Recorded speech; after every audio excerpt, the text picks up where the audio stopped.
1. Killing Me Softly 2002, rating 0%.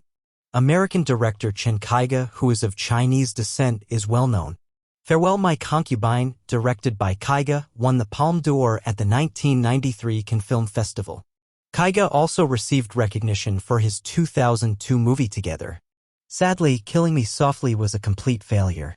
The sensual thriller, starring Heather Graham, Joseph Fiennes, and Natasha McElhone, suffers from bad dialogue and outrageous plot twists.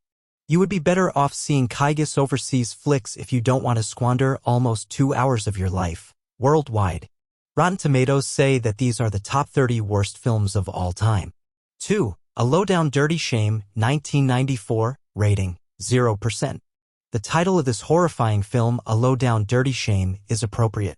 Keenen Ivory Wayans took matters into his own hands with this production, acting as the director, writer, and star. If you make the regrettable decision to see the movie, you will likely be thinking to yourself afterward, what a shame. Wayans has directed some successful films throughout the years, such as White Chicks, Scary Movie, and In Living Color, but he fell short with this one. Wayans portrays Andre Shame, a detective whose pursuit of a drug lord has left him at a dead end. The movie is hindered by an offensive usage of slow motion and lacks the humor that the Wayans are known for. There is a reason why Rotten Tomatoes has given this movie a score of 0%. Bolero 1984, rating 0%. Bolero is not one of the many movies that audiences like but reviewers don't like.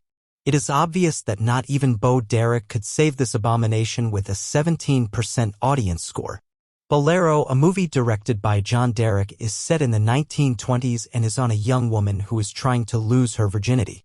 Lita Bo Derek meets a Moroccan sheik and a Spanish bullfighter on her voyage. Unfortunately for Lita, her Spanish beau suffers an injury from which men all over the world will instantly feel the anguish. Bo was not at his best during this time point. 4.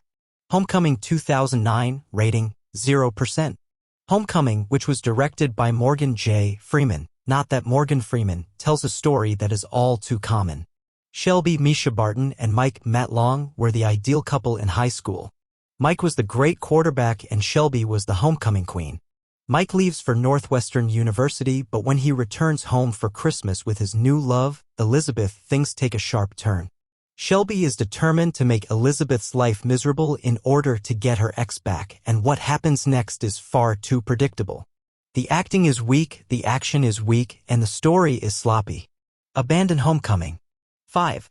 Highlander II, The Quickening 1991, rating 0%. The 1986 Highlander movie, starring Christopher Lambert and Sean Connery, was fairly good.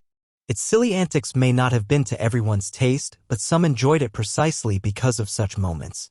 Russell Mulcahy, the director, regrettably decided to create a sequel 5 years later. In Highlander II, The Quickening, Connor MacLeod, played by Lambert, is tasked with saving Earth from annihilation. Nearly all of the ozone over Earth has vanished in the year 2024. As a result, MacLeod assists in constructing a shield to shelter Earth. Even for those who adored the first Highlander, Highlander II is unwatchable because of the time jumps, ridiculous special effects, and gruesome acting.